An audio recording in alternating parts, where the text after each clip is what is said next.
Pass transistor ലോജിക്കാണ്.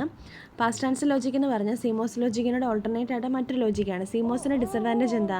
Number of transistors ഭയങ്കര കൂടുതലാണ് അല്ലേ. ഇപ്പോൾ ആൻഡ് ഗേറ്റും ഓർ ഗേറ്റും ഒക്കെ എടുക്കുമ്പോൾ 6-7 ഗേറ്റ്സ് ഒക്കെ വേണം. അത്രയൊന്നും വേണ്ട ഒരു പാസ് ട്രാൻസിസ്റ്റർ വെച്ച് നമ്മൾ ഇംപ്ലിമെൻറ്റ് ചെയ്യുകയാണെങ്കിൽ. അപ്പോൾ നമ്പർ ഓഫ് ഗേറ്റ്സ് കുറയ്ക്കുക, അല്ലെങ്കിൽ ഏരിയ കുറയ്ക്കുക. ഏരിയ കുറഞ്ഞാൽ ഡിലേ കുറയും, സ്പീഡ് കൂടും എന്നൊക്കെ നമ്മൾ പഠിച്ചിട്ടുണ്ടല്ലേ. അപ്പം അതിന് വേണ്ടിയിട്ടാണ് നമ്മൾ എന്ത് ലോജിക്ക് കൊണ്ടുവന്നത്? പാസ് ട്രാൻസിസ്റ്റർ ലോജിക്ക്, പിന്നെ transmission gain logic, GD logic, ഇഷ്ടംപോലെ ലോജിക്കുകളുണ്ട്. നമ്മൾ ശരിക്കും പറഞ്ഞാൽ സിമോസ് ആണ് നമ്മുടെ ഏറ്റവും ബേസിക് ലോജിക്ക്. അതിൻ്റെ ഡിസഡ്വാൻറ്റേജിന് ഓവർകം ചെയ്യാൻ വേണ്ടി നമ്മൾ ഓരോ ലോജിക്കുകൾ കൊണ്ടുവന്നു. പക്ഷേ ഈ ലോജിക്കുകൾക്കും ഡിസഡ്വാൻറ്റേജുണ്ട്. അപ്പോൾ എന്താണ് പാസ് ട്രാൻസിസ്റ്റർ ലോജിക്ക് എന്ന് കണ്ടോളൂ. Reduce the number of transistors by allowing the inputs drive gate terminals as well as source drain terminals. അതായത് ഇവിടെ നമ്മൾ എന്താണ് സോഴ്സും ഗേറ്റ് 2 ടെർമിനൽസ് എപ്പോഴും യൂസ് ചെയ്യും ഇൻപുട്ടായിട്ട് 2 നമുക്കറിയാം 3 ടെർമിനൽസ് നമ്മൾ എപ്പോഴും കാണിക്കുന്നത് സോഴ്സ് ഗേറ്റ് ഡ്രെയിൻ അല്ലേ. ഏതെങ്കിലും 2 ടെർമിനൽസ് മെയിൻലി നമ്മൾ ഡ്രെയിൻ ടെർമിനലും ഗേറ്റ് ടെർമിനലാണ് യൂസ് ചെയ്യുന്നത്. ഈ ഡ്രെയിൻ ആ 2 ടെർമിനൽസിൽ നമ്മൾ എന്താക്കി യൂസ് ചെയ്യും? ഇൻപുട്ടായിട്ട് യൂസ് ചെയ്തിട്ട് ഒരു ടെർമിനൽ ഔട്ട്പുട്ടായിട്ടാണ് യൂസ് ചെയ്യാറ്. ഓക്കെ, അപ്പോൾ ഇതാണ് ഒരു പാസ് ട്രാൻസിസ്റ്ററിൻ്റെ ഫിഗർ കണ്ടോ. അതായത് പാസ് ട്രാൻസിസ്റ്റർ 2 ഇൻപുട്ടാണ്. ഒന്ന് നമ്മൾ കൊടുക്കാൻ പോകുന്ന പാസ് സിഗ്നൽ എന്താണോ, 0 ആണ് ഞാൻ പാസ് ചെയ്യുക, എനിക്ക് ഔട്ട്പുട്ട് 0 ആണ് വേണ്ടതെങ്കിൽ ഞാൻ 0 ആണ് പാസ് ചെയ്യേണ്ടത്. ഔട്ട്പുട്ട് എനിക്ക് 1 ആണ് വേണ്ടതെങ്കിൽ ഞാൻ 1 ആണ് ഇവിടുന്ന് എന്ത് ചെയ്യേണ്ടത്? പാസ് ചെയ്യേണ്ടത്. പിന്നെ ഗേറ്റിലാണ് നമ്മൾ കൺട്രോൾ സിഗ്നൽ എപ്പോഴും കൊടുക്കുന്നത്. ഇവിടെ വേറെ പ്രത്യേകത, ഇവിടെ ആരെ മാത്രമേ യൂസ് ചെയ്യാറുള്ളൂ? NMOS മാത്രമേ യൂസ് ചെയ്യാറുള്ളൂ പാസ് ട്രാൻസിസ്റ്റർ ലോജിക്കിനകത്ത്. ഗേറ്റിൽ എപ്പോഴും നമ്മൾ കൺട്രോൾ സിഗ്നലാണ് കൊടുക്കുന്നത്. എന്ന് വെച്ചാൽ എനിക്ക് അത് ഗേറ്റിനെ ഡിപ്പെൻഡ് ചെയ്തിട്ടാണ് പാസ് ചെയ്യുന്നത്. ഓക്കെ, ഇതാണ് പാസ് ട്രാൻസിസ്റ്റർ ലോജിക് എന്ന് പറയുന്നത്. ഇനി നമുക്കൊരു എക്സാമ്പിളൂടെ പാസ് ട്രാൻസിസ്റ്റർ ലോജിക്ക് ഫെമിലറൈസ് ചെയ്യാം. ഇംപ്ലിമെൻ്റ് ആൻഡ് ഫംഗ്ഷൻ യൂസ് ചെയ്യും പാസ് ട്രാൻസിസ്റ്റർ ലോജിക്ക്. ഇതാണ് ക്വസ്റ്റ്യൻ. നമുക്ക് ആദ്യം എന്ത് ചെയ്യാം? ട്രൂത്ത് ടേബിൾ എഴുതാം. 0 0 0 1 1 0 1 1 കോമ്പിനേഷൻ നോക്കുമ്പം ഔട്ട്പുട്ട് 1 ആവുന്ന എപ്പോൾ മാത്രമാണ്? ഇൻപുട്ട് എപ്പോഴാണോ 1 1 ആവുന്നത് ആ സമയത്ത് ഔട്ട്പുട്ട് എന്തായി? 1 ആയി ആണല്ലോ. ഇപ്പോൾ ഇവിടെ നമുക്ക് ഒരാളെ 2 ഇൻപുട്ടല്ലേ നമ്മൾ എടുക്കുന്നത്, 2 ഇൻപുട്സും പിന്നെ ഔട്ട്പുട്ടും കിട്ടുവാണല്ലോ. ഒരാളെ നമുക്ക് കൺട്രോൾ സിഗ്നലാക്കി എടുക്കണം, ഒരാളെ നമുക്ക് എന്തുമായിട്ട് എടുക്കണം? പാസ് സിഗ്നലായിട്ട് എടുക്കണം. ഇവിടെ നിങ്ങൾ നോക്കുക ഔട്ട്പുട്ട് എങ്ങനെയാണെന്ന് നോക്കുക. ഇപ്പോൾ ഇവിടെ നിങ്ങൾക്ക് നോക്കിയാൽ മനസ്സിലാവും ഇൻപുട്ട് 0 ആവുന്ന സമയത്ത് ഔട്ട്പുട്ട് എന്ത് തന്നെയാണ്? 0 ആണ്. 1 ആവുന്ന സമയത്തോ ബിയിലുള്ള എന്താണോ അതാണ് ഔട്ട്പുട്ട് എന്ന് പറയുന്നത്. അപ്പോൾ നിങ്ങൾക്ക് വേണം ആരെ കൺട്രോൾ സിഗ്നലാക്കി എടുക്കാം? എനെ കൺട്രോൾ സിഗ്നലാക്കി എടുക്കാം.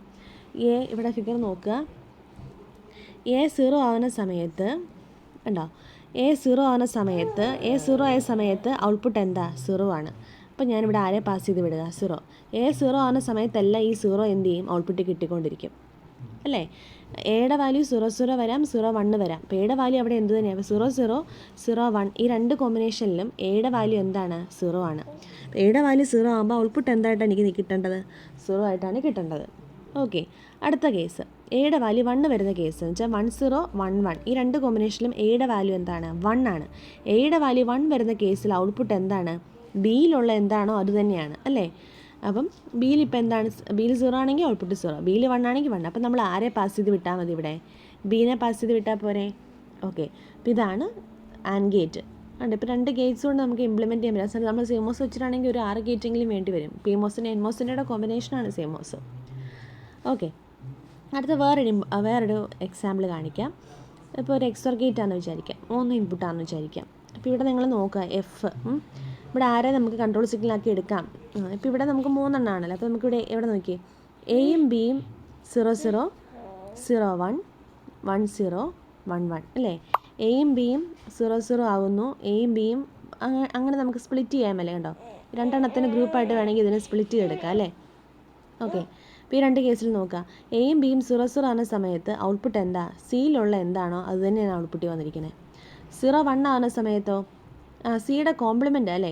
സിയിൽ 0 വരുമ്പം അപ്പുറത്ത് 1, സിയിൽ 1 വരുമ്പം ഔട്ട്പുട്ട് 0. അപ്പം കോംപ്ലിമെൻ്റ് അല്ലേ സി ബാർ. അതുപോലെ തന്നെ 1 0 വരുന്ന കേസിലും കോംപ്ലിമെൻ്റ് ആണ് ഔട്ട്പുട്ട് എന്ന് പറഞ്ഞാൽ. സിയിൽ എന്താണോ അതിൻ്റെ കോംപ്ലിമെൻ്റ് ആണ് ഔട്ട്പുട്ട്. അപ്പോൾ നമ്മൾ സീനെ പാസ് ചെയ്ത് വിട്ടാൽ മതി. കൺട്രോൾ സിഗ്നലാക്കി ആരെ എടുക്കണം? എയും ബിയും എടുക്കണം. 1 1 എന്ന് പറഞ്ഞ കേസിൽ എന്താണ്? സിയിലുള്ള എന്താണോ അത് തന്നെയല്ലേ ഔട്ട്പുട്ടിൽ വരുന്നത്. ഓക്കെ, ഇനി നമുക്ക് ഫിഗറിലേക്ക് പോവാം. ഇതാണ് ഫിഗർ. ഇപ്പോൾ ഇവിടെ കണ്ടോ എയും ബിയും 0 0 ആവുന്ന സമയത്ത് സിയിലുള്ള എന്താണോ അത് തന്നെ ഔട്ട്പുട്ടിൽ വരും. സിയിൽ 0 വരാം, സിയിൽ 1 വരാം. എന്താണോ വരുന്നത് അത് പാസ് ചെയ്ത് പോകും. 0 1 ആവുന്ന കേസിലാണെങ്കിലോ സി ബാറിൽ 0 ആണെങ്കിൽ അത് ഔട്ട്പുട്ടിൽ എന്തേ വരുള്ളൂ? 1 വരുള്ളൂ.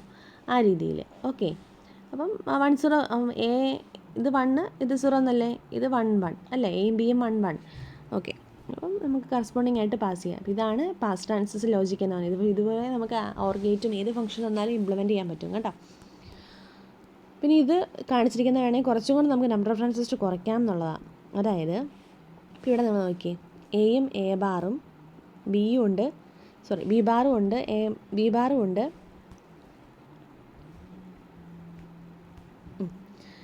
എ ബാറും ഇവിടെ രണ്ടിടത്ത് എ ബാറല്ലേ, ഇവിടെ രണ്ടിടത്ത് എ അല്ലേ. അപ്പോൾ ഒരൊറ്റ കോമൺ ആയിട്ട് ഒരാളെ കാണിച്ചാൽ പോരെ, രണ്ടുപേരെ കാണിക്കേണ്ട കാര്യമില്ല, രണ്ട് എ ബാറല്ലേ, അപ്പോൾ ഒറ്റ ഇൻപുട്ടായിട്ട് കാണിക്കാമല്ലോ. അപ്പോൾ അങ്ങനെ നമ്മൾ മാറ്റി കാണിച്ചിരിക്കുന്നതാണ് ഈ ഫിഗറിൽ കണ്ടോ.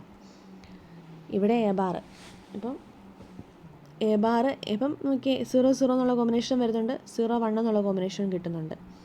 ഇത് 1 0 എന്നുള്ള കോമ്പിനേഷൻ കിട്ടുന്നുണ്ട്, 1 1 എന്നുള്ള കോമ്പിനേഷനും എനിക്ക് കിട്ടുന്നുണ്ട്. അടുത്തത് ഡിസഡ്വാൻറ്റേജസ് ഓഫ് PMOS ട്രാൻസിസ്റ്റർ എന്ന് പറഞ്ഞു കഴിഞ്ഞാൽ NMOSന് ഒരു പ്രത്യേകതയുണ്ട്. NMOS device is effective at passing 0, output 0 തരാൻ എഫക്റ്റീവാണ്. But it is poorly passing logic 1, ഔട്ട്പുട്ടിൽ 1 തരത്തില്ല, പുവർ ആയിട്ടുള്ള 1 കിട്ടത്തില്ല. അപ്പം ഞാൻ ഇൻപുട്ട് 5 കൊടുത്താൽ ഔട്ട്പുട്ടിൽ എനിക്ക് 5 വോൾട്ട് തരില്ല. ആര്? NMOS ട്രാൻസിസ്റ്റർ അങ്ങനെ ഒരു പ്രത്യേകതയുണ്ട്. അത് എന്തുകൊണ്ട് അങ്ങനെ വന്നതെന്ന് ചോദിച്ചു കഴിഞ്ഞാൽ നമുക്കറിയാം, gate source voltage VGS greater than VT, threshold voltage കൂടിയാൽ മാത്രമല്ലേ ഉള്ളൂ. ത്രെഷോൾഡ് വോൾട്ടേജ് 0.7 ആണ്. ത്രെഷോൾഡ് വോൾട്ടേജ് 0.7 ആണ്. ഇത്രയും 0.7 വരെ നമ്മുടെ NMOSൻ്റെ പ്രത്യേകത. NMOS എന്താ ഓഫായിട്ടിരിക്കുമല്ലേ, അപ്പോൾ 0.7 വോൾട്ട് കൊടുക്കുന്ന വരെ NMOS ഓഫാണ്. അത്ര നേരം നമുക്ക് ഔട്ട്പുട്ട് ഇല്ല, ഔട്ട്പുട്ട് അവിടെ കുറഞ്ഞേ കിട്ടുകയുള്ളൂ. അപ്പോൾ അതുകൊണ്ടാണ് നമ്മളതിനെ എന്ത് പറയുന്നത്, പുവർ പാസിംഗ് ലോജിക് 1 എന്ന് പറയാൻ കാരണം. കണ്ടോ, ഇപ്പോൾ ഈ ഫിഗറിൽ നോക്കി മനസ്സിലാവും. ഇതിപ്പം ഗേറ്റിലേക്ക് VDDയും കൊടുത്തു, ഇവിടെ ഗേറ്റും കൊടുത്തു. അപ്പോൾ സോഴ്സിലെ വോൾട്ടേജ് എപ്പോഴും എന്തായിരിക്കും, ഇപ്പോൾ ഇവിടെ ഞാൻ 5 വോൾട്ട് കൊടുത്താലും എനിക്ക് ഔട്ട്പുട്ടിൽ എത്രയേ കിട്ടുകയുള്ളൂ, 4.3 കിട്ടത്തുള്ളൂ. കാരണം ഇപ്പോൾ ഇതിൻ്റെ VT എന്ന് പറഞ്ഞാൽ 0.7 ആണെന്ന് വിചാരിക്കുക. അപ്പോൾ 5 വോൾട്ട് കൊടുത്താലും 5 - 0.7 VDD മൈനസ് VT. VDD എത്രയാണ്? 5 ആണ്. VT എത്രയാണ്? ഓക്കെ. അപ്പോൾ ഔട്ട്പുട്ടിൽ നമുക്ക് VDD മൈനസ് VT തന്നെ കിട്ടത്തുള്ളൂ, കുറഞ്ഞൊരു വോൾട്ട്. അപ്പം കൊടുക്കുന്ന 5 അതുപോലെ ഔട്ട്പുട്ടിൽ കിട്ടില്ല. ഓക്കെ. അതുകൊണ്ട് തന്നെ pass transistor gate cannot be cascaded by connecting the output of pass transistor to the another pass transistor. ഇതിൻ്റെ ഔട്ട്പുട്ട് എടുത്ത് മറ്റേതിലേക്ക് കണക്ട് ചെയ്യാനുണ്ട് ബുദ്ധിമുട്ടാണ്. കാരണം ഈ ത്രെഷോൾഡ് വോൾട്ടേജ് കുറഞ്ഞ് ഇപ്പോൾ ഈ ഔട്ട്പുട്ടല്ലേ ഇങ്ങോട്ട് പോകുന്നത്.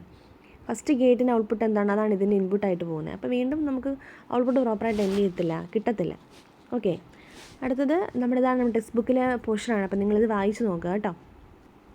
ഈ കാര്യമാണ് പാസ് ട്രാൻസിസ്റ്റർ DC ക്യാരക്ടറിസ്റ്റിക്സ് എന്ന് പറഞ്ഞാൽ ഇതിനകത്തുണ്ടാകുന്ന ഈ ത്രെഷോൾഡ് ഡ്രോപ്പാണ് അതിൻ്റെ ക്യാരക്ടറിസ്റ്റിക്സ് ആയിട്ട് പറയുന്നത്. അതായത് കണ്ടോ, ഈ ഫിഗറിൽ കാണിച്ചിട്ടുണ്ട്. ഞാൻ പറഞ്ഞു സോഴ്സിൽ എപ്പോഴും എന്താ കിട്ടുള്ളൂ, ത്രെഷോൾഡ് വോൾട്ടേജ് കുറഞ്ഞിട്ടുള്ള ഔട്ട്പുട്ടേ കിട്ടത്തുള്ളൂ. ഓക്കെ. ഇനി ഇവിടെ നമുക്ക് കാസ്കേഡ് ചെയ്യുമ്പോഴുള്ള പ്രശ്നങ്ങളാണ്. ഇപ്പോൾ ഈ രീതിയിൽ നമ്മൾ കണക്ട് ചെയ്ത് കൊടുക്കുകയെന്ന് വിചാരിക്കുക. ഒന്നിൻ്റെ ഗേറ്റിലേക്ക് ഇതിൻ്റെ ഔട്ട്പുട്ടാണ് ഇതിൻ്റെ ഗേറ്റിലേക്കൊക്കെ വരുന്നത് കണ്ടോ. അപ്പോൾ അങ്ങനെയൊക്കെ വരുമ്പോൾ നമുക്കത് ഡബിളായിട്ടാണ് ത്രെഷോൾഡ് വോൾട്ടേജ് കുറഞ്ഞു. ഇവിടെ VDD മൈനസ് VTN ആണെങ്കിൽ ഇവിടെ ഔട്ട്പുട്ട് കിട്ടുന്ന VDD മൈനസ് 2 VTN ആയിരിക്കും. ഓക്കെ. അപ്പോൾ ഇതാണ് പാസ് ട്രാൻസിസ്റ്ററിൻ്റെ ഒരു ഡിസഡ്വാൻറ്റേജ്. അപ്പോൾ ഞാൻ ജസ്റ്റ് ഒന്ന് കാണിച്ചുതരാം എങ്ങനെയാണത് വരുന്നതെന്ന്. ഇതാണ് NMOS വീക്ക് 1 എന്ന് പറയാനുള്ള കാരണം ഇത്രയേ ഉള്ളൂ. ത്രെഷോൾഡ് വോൾട്ടേജ് ഞാനിപ്പോൾ 0.7 ആയിട്ട് എടുത്തെന്ന് വിചാരിച്ചു. ഇവിടെ നമുക്കറിയാം ഇത് ഡ്രെയിൻ ടെർമിനൽ, ഇത് ഗേറ്റ് ടെർമിനൽ. അപ്പോൾ രണ്ടിലേക്ക് ഞാൻ VDD കൊടുത്തു, 1 കൊടുത്തേക്കുക. നമുക്കറിയാം VGS എന്ന് പറയുന്നത് എത്രയായിരിക്കണം, 0.7 ആയിരിക്കണം അല്ലേ. VGS ഗ്രേറ്റർ ദാൻ 0.7 ആയാലും ഔട്ട്പുട്ട് എന്ത് ചെയ്യുള്ളൂ, കിട്ടത്തുള്ളൂ. ഔട്ട്പുട്ട് കപ്പാസിറ്റർ എന്ത് ചെയ്യാന്ന് പറഞ്ഞാൽ ഔട്ട്പുട്ട് എന്ത് കിട്ടാൻ പറ്റത്തുള്ളൂ. അപ്പം ഞാൻ നോക്കുക, അപ്പോൾ ഇനിഷ്യലി ഇവിടെ നോക്കി VGS എന്ന് പറഞ്ഞാൽ എന്താ, VG മൈനസ് VS ആണ്. ഗേറ്റിലെ വോൾട്ടേജ് 5 ആയിട്ട് കൊടുത്തിട്ടുണ്ട്. അപ്പോൾ VS എന്ന് പറഞ്ഞാൽ സോഴ്സിലെ വോൾട്ടേജ് 4.3 വോൾട്ട് ആകുമ്പോഴാണ് VGS എന്ന് പറഞ്ഞാൽ എത്രയാവുള്ളൂ, 0.7. അതായത് ഇത് 0.7 ആകുമ്പോഴാണ് എന്ത് ചെയ്യണത്, ഔട്ട്പുട്ട് കിട്ടത്തുള്ളൂ. അപ്പോൾ അതിൻ്റെ അർത്ഥം എന്താ, അപ്പം 4.3 വരെ ഉള്ളു ചാർജ് ചെയ്യാൻ പറ്റത്തുള്ളൂ. ഇവിടെ ഞാൻ ഹൈ വോൾട്ട് കൊടുത്താലും ഇവിടെ കപ്പാസിറ്റർ ചാർജ് ചെയ്യുക, കപ്പാസിറ്റർ 0 ചാർജ് ചെയ്ത് ഇവിടം വരെ എത്തുള്ളൂ. 4.3 വരെ ചാർജ് ചെയ്യാൻ പറ്റുള്ളൂ. ബാക്കി 0.7 ഇവിടെ പോയി ഓൺ ആവാൻ വേണ്ടിയിട്ട് വേണമല്ലോ. 4.3 വരെ അതിന് ചാർജ് ചെയ്യാനുള്ള കഴിവുള്ളൂ. ഓക്കെ. ഇതാണ് NMOS വീക്ക് 1 എന്ന് പറയാൻ കാരണം. അതുപോലെ PMOSനെ നമ്മൾ പറയുന്ന വീക്ക് 0 എന്നാണ്. PMOSൻ്റെ കേസിൽ നമുക്ക് നോക്കിയാൽ മനസ്സിലാവും. കണ്ടോ, ഇവിടെ VG മൈനസ് VS എന്ന് പറഞ്ഞു കഴിഞ്ഞാൽ ത്രെഷോൾഡ് വോൾട്ടേജ് നെഗറ്റീവാണ്. അപ്പം VG മൈനസ് VS എടുത്ത് നോക്കിക്കേ, VG മൈനസ് VS എടുത്ത് നോക്കുമ്പം -0.7 വോൾട്ട് വരെ വീക്ക് 0 എന്നാണ് പറഞ്ഞത്. എന്ന് വെച്ച് കഴിഞ്ഞാൽ ഇതിപ്പോൾ ഡിസ്ചാർജ് ചെയ്യുക, PMOSൽ എപ്പോഴും ഡിസ്ചാർജിങ് ആയിരിക്കാം. ഇപ്പം ഡിസ്ചാർജിങ് കണ്ടീഷനാണെന്ന് വിചാരിക്കുക. ചാർജിങ് ഡിസ്ചാർജിങ് വരും. ഡിസ്ചാർജിങ് കണ്ടീഷൻ ആണെങ്കിൽ 4.3 നിന്ന് 0 വരെ എത്തില്ല. 0 വരെ എത്താൻ പറ്റത്തില്ല. കാരണം VGS എന്ന് പറഞ്ഞാൽ എത്രയാണ്? -0.7 ആണ്. VGS < എന്നുള്ള കണ്ടീഷനാണല്ലോ PMOSൻ്റെ കേസിൽ. VGS < ത്രഷോൾഡ് വോൾട്ടേജ് -0.7 ആണ്. അപ്പം അതിലും താഴെയുള്ള കണ്ടീഷൻ ആരോ ആകത്തുള്ളൂ. നമ്മുടെ 0 എന്നുള്ള കണ്ടീഷൻ കൊടുത്തിട്ട് കാര്യമില്ല. 0 0.7 അത് മാച്ച് ആവുന്നുണ്ടോ? ഇല്ല അല്ലേ? അപ്പം -0.7 ഉള്ള കേസിൽ മാത്രമേ എന്ത് ചെയ്യുള്ളൂ? PMOS സ്ട്രോങ് ആയിട്ട് എന്ത് ചെയ്യത്തുള്ളൂ? ഔട്ട്പുട്ടിലൊരു 0 തരത്തുള്ളൂ. അപ്പോൾ സ്ട്രോങ് ആയൊരു 0 ഔട്ട്പുട്ടിൽ തരാൻ പറ്റത്തില്ല. ആർക്ക്? PMOSന് -0.7 നിൽക്കുവാണ് ചെയ്യുന്നത്. ഓക്കെ.